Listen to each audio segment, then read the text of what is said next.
Masuknya agama Hindu ke Indonesia terjadi pada awal tahun Masehi. Ini dapat diketahui dengan adanya bukti tertulis atau benda-benda purbakala pada abad keempat Masehi dengan diketemukannya 7 buah yupa peninggalan kerajaan Kutai di Kalimantan Timur. Masuknya agama Hindu ke Indonesia menimbulkan pembaruan yang besar. Misalnya, berakhirnya zaman prasejarah Indonesia, perubahan dari religi kuno ke dalam kehidupan beragama yang memuja Tuhan Yang Maha Esa dengan kitab suci Weda, dan juga munculnya kerajaan yang mengatur suatu wilayah. Di samping Kutai, agama Hindu juga berkembang di Jawa Barat mulai abad kelima dengan diketemukannya 7 buah prasasti, yakni Prasasti Ciaruteun, Kebon Kopi, Jambu, Pasir Awi, Muara Cinten, Tugu, dan Lebak. Semua prasasti tersebut berbahasa Sanskerta dan memakai huruf Palawa. Dari prasasti-prasasti tersebut didapatkan keterangan yang menyebutkan bahwa Raja Purnawarman adalah Raja Tarumanegara beragama Hindu. Beliau adalah raja yang gagah berani, dan lukisan tapak kakinya disamakan dengan tapak kaki Dewa Wisnu. Bukti lain yang ditemukan di Jawa Barat adalah adanya perunggu di Cebuya yang menggunakan atribut Dewa Siwa dan diperkirakan dibuat pada masa Raja Tarumanegara. Pernyataan lain juga disebutkan dalam Prasasti Canggal yang berbahasa Sanskerta dan memakai huruf Palawa. Selanjutnya, agama Hindu berkembang pula di Bali. Kedatangan agama Hindu di Bali diperkirakan pada abad ke-8. Hal ini dapat dibuktikan dengan adanya prasasti-prasasti, juga adanya Arca Siwa dan Pura Putra Batara, Desa Badahulu, Gianyar. Arca ini bertipe sama dengan Arca Siwa di Dieng, Jawa Timur, yang berasal dari abad ke-8. Pada tahun 1964, diadakan Mahasabha Hindu Bali dengan menetapkan majelis keagamaan bernama Parisada Hindu Bali. Dengan menetapkan majelis keagamaan bernama Parisada Hindu Bali, yang selanjutnya menjadi Parisada Hindu Dharma Indonesia. Pangan agama Hindu selanjutnya, sejak ekspedisi Gajah Mada ke Bali tahun 1343 sampai akhir abad ke-19, masih terjadi pembaharuan dalam teknis pengamalan ajaran agama. Dan pada masa Dalam Watu Renggong, kehidupan agama Hindu mencapai zaman keemasan. Nah, tadi itu adalah kegiatan sehari-harinya dari umat beragama Hindu di Bali. Nah, gimana ya, Cip, kegiatan para umat agama Hindu di Jakarta itu sendiri? Gimana kalau kita langsung ke Pura Parahyangan Jagat Guru aja? Yang di BSD itu loh, Bel. Boleh. Nah, kita udah sampai nih, Bel. Harusnya sih puranya daerah-daerah sini. Mana, Cip? Mungkin depan-depan lagi kali ya? Parahyangan Jagat Guru. Nah, ini nih, Cip, tempatnya. Yuk, kita masuk yuk. Yuk, Bel, yuk. Gue penasaran deh dalamnya. Wah, bagus ya, Bel. Iya, sejuk banget ya, Cip. Iya, lihat deh. Gapura-gapuranya tuh bikin kita berasa kayak di Bali gitu. Iya, bener. Yuk, kita lihat-lihat lagi ke dalam. Yuk.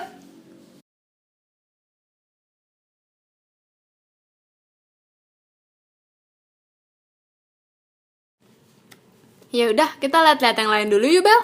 Ya udah, yuk. Itu apaan ya, Bel? Dilihat dari gapuranya sih paling atasnya ada loncengnya gitu, Cip. Mungkin itu buat penanda kalau mulai ibadah kali ya. Oh, jadi kayak kalau misalkan kita di gereja gitu ya, kayak ada lonceng-loncengnya gitu kan? Oh iya, bener sih, mungkin. Cip, lihat deh, itu ada guguk lucu banget deh. Iya ya, Bel. Itu anjing dari mana ya? Apa dia tinggal di sini juga? Mungkin. Terus tadi lu lihat gak sih di depan juga kita ada lihat anjing? Yang hitam ya? Cip, lihat deh. Kayaknya itu pengurus puranya datang deh. Yang mana, Bel? Itu yang itu. Kita samperin yuk. Yuk. Dari TK sampai SMA. Dari Bali. Ini sama. Pakai dulu buat di-shoot. Putih dan kuning. Pakai semua kalau nanti ke dalam. Enggak, itu ini buat ini sih gue pegangin buat bunda. Satu. Nah, cuman di sini walaupun becek hujan, kalau nanti ke dalam harus Lepas kaki. lepas kaki. Turun loh. Mungkin langsung sambil mulai ya. Jadi ini awalnya kan kita umat Hindu kan memang sudah banyak ya menyebar gitu ya. Itu kita mulai tahun 87 di sini. Itu kan berkembang kemudian perumahan-perumahan baru di sini. Nah, di antaranya BSD. Nah, dulu ada tawaran untuk dapat fasilitas untuk tempat ibadah gitu. Karena kita belum banyak, belum berani kita ambil. Takut nggak sanggup gitu ya. Nah kemudian 2003 mulailah ada teman yang bilang kayaknya sekarang teman kita sudah banyak ya, oke kalau gitu kita telusur ulang, kita datang ke Melati, ternyata di sana sudah pecah juga, fasilitasnya tidak ada ya. Terus kemudian bagaimana, kita coba ke BSD masih tersedia, adalah kita dapat fasilitas untuk tempat ibadah. Kita mulai 2003 proses ya, kita diberikan dulu 800 meter tetapi di Jalan Sumatera. Kalau lampu merah itu di Jalan Sumatera diberikan itu, ternyata di pemerintah kabupaten sudah masih di sana ya, masih di pendopo itu. Ternyata salah, itu adalah untuk Jalan Guru pertama, sehingga tidak boleh untuk yang lain. Sehingga kita boleh dibilang belum berhasil lah. Kita mulai proses dari awal, tetap oleh BSD juga, akhirnya diberikanlah ini. Kita diberikan 2.200 di sebelah sebenarnya untuk gereja. Di sebelah gereja itu kita yang diserahkan pada kira-kira bulan November 2009. Prosesnya cukup panjang, kita sudah dapat fasilitas ini. Waktu itu kita masih sekitar 80 kepala keluarga di BSD dan sekitar Sempok. Kita mulai tahun 89 dengan membuat tembok keliling. Kemudian waktu itu kita mulai terus membangun tempat ibadahnya. Yang inti dulu adalah nanti di dalamnya kita mulai bangun. Tapi kita sudah mulai pakai sembahyang. Mulai November 2009 kalau di Bali ada tempat sembahyang sementara dibuat dari 4 batang pohon dadap. Pohon dadap tuh Pohon dadap ada pohonnya, kalau nanti kita lihat di sini. Kalau pernah dengar lagu Bali Daun Dadap ya, itu pohonnya itu kita buat berdoa. Kita buat itunya semacam buat berdoa, kita mulai berdoa itu sambil mulai membangun sampai akhirnya kita bulan Agustus 2010 kita selesaikan Padmasana dan ya. Kalau gitu sambil ke dalam aja, namanya di sini aja. Kalau kotor ya dicuci ya, atau sepatunya kotor ntar di rumah dicuci. Mengheningkan pikiran, melepaskan pikiran-pikiran negatif yang ada di diri kita, karena kita akan masuk areal suci. Maka diantaranya pakai ini, kedua pakai itu. Kalau Katolik masih pakai air suci. air suci ya, masih sama kita ya. Oke, udah. Asik, kita diajak masuk. Iya nih, gue penasaran deh. Yeay. Ambil air suci, mata air. Ya, ada. Ambil kan? Nah ini kalau puri itu pintu ya. Kalau pura biasanya di Bali ini pasti pakai ini. Tapi biasanya yang kiri kanan ini agak jauh terpisah gitu. Ini karena kita kecil jadi ditempelkan menyatu dengan ini. Kalau di Bali kan ada jarak.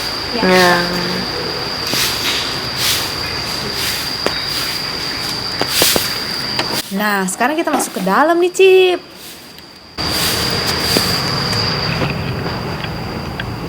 Kenapa harus nyeker? Gak apa-apa sih ya. Nah, ini yang tadi saya ceritakan yang pertama kita bangun, Padmasana namanya. Padmasana. Jadi ukurannya, bentuknya, modelnya sudah ada acuannya di dalam arsitektur Hindu, arsitektur Bali ya. Mungkin agak berbeda kalau lihat ini India. Ya, kita Hindunya ini dengan budaya Bali. Jadi seperti ini wujudnya. Nah, ini Padmasana, ini kita tanakan Tuhan di sini. Oke. Jadi ini yang tadi saya bilang Agustus 2010 kita selesai. Dan kita pohonnya dulu bentuknya kayak yang dari bambu itu dulu, cuman tiangnya pohon gitu.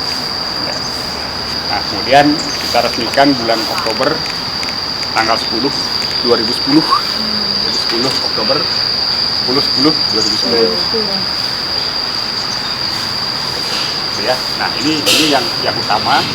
Sedangkan yang lain ini namanya anggurah. Anggurah itu kalau penglurah, anggurah. Nah, kalau di dalam sistem apapun itu ajudan.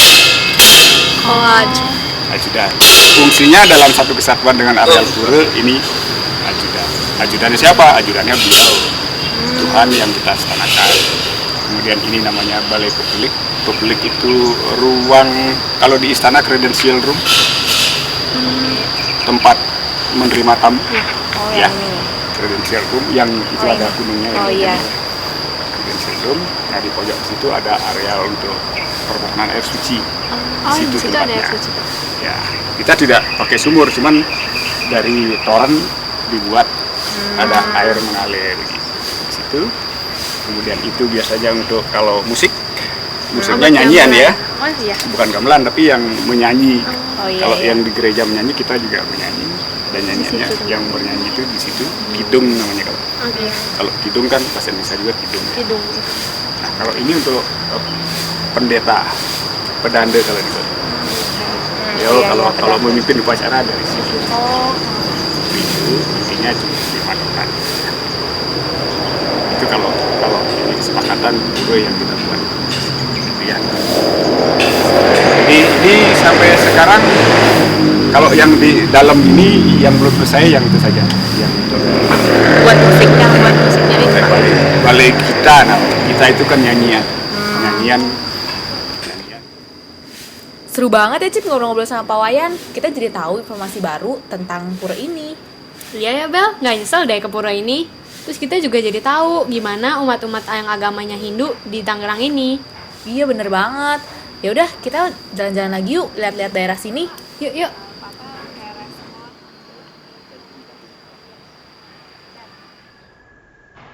Nah, ini namanya Anurah, Cip. Apaan tuh Bel? Anurah itu sebutan lain dari ajudan. Ajudannya siapa? Nah, maksudnya itu dalam satu kesatuan pura ini, nah, gapura ini tuh merupakan ajudannya. Jadi, ajudannya siapa? Ya, beliau Tuhan yang mereka senangkan itu. Ih, situ ya, Cip. Itu apaan ya? Oh, itu. Itu tuh area permohonan air suci, Bel. Apaan tuh? Jadi, menurut Pak Wayan yang tadi ngomong sama kita, katanya air itu tuh air suci, tapi air itu tidak berasal dari sumur, tapi itu berasal dari toren, makanya bisa ngalir terus sepanjang waktu. Oh gitu. Iya, yuk ke yang lain. Ternyata puranya luas juga ya, Cip. Iya ya, tapi yang di sebelah situ tuh apaan ya, Bel? Itu tuh aula musik, tempat kalau ibadah buat nyanyi-nyanyi. Kayak, Cip, lihat deh, itu ada yang lagi sembayang. Jangan berisik lu. oh, mereka kalau sembahyang tuh kayak gitu ya, Bel ya? Iya.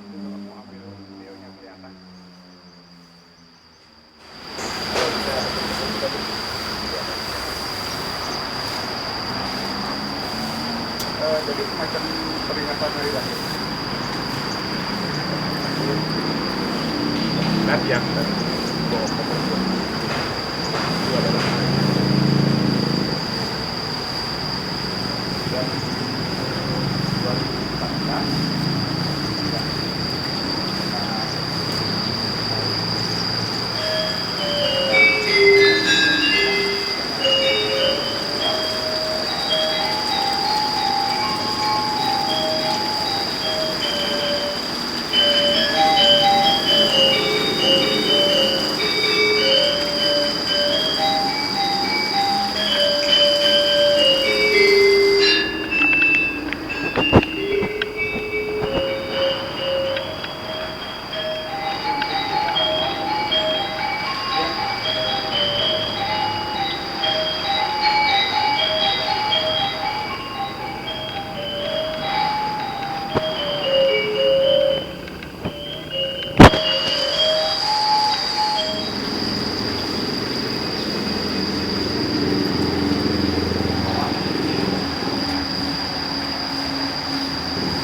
pernah magiging ko rin.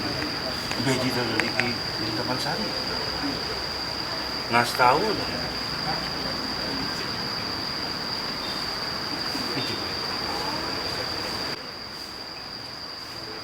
Kebenunin ko yang dengan ditang kiri.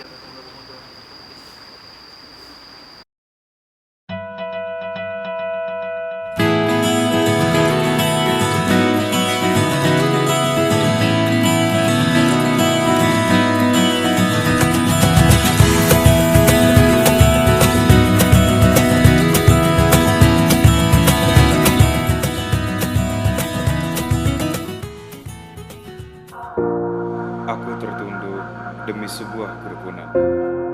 Di sini keterpejam karena perbedaan. Dalam diam, aku meminta. Sudahi tangisan Ibu Pertiwi. Untuk Indonesia yang rukun dalam perbedaan. Amin ya robbal alamin.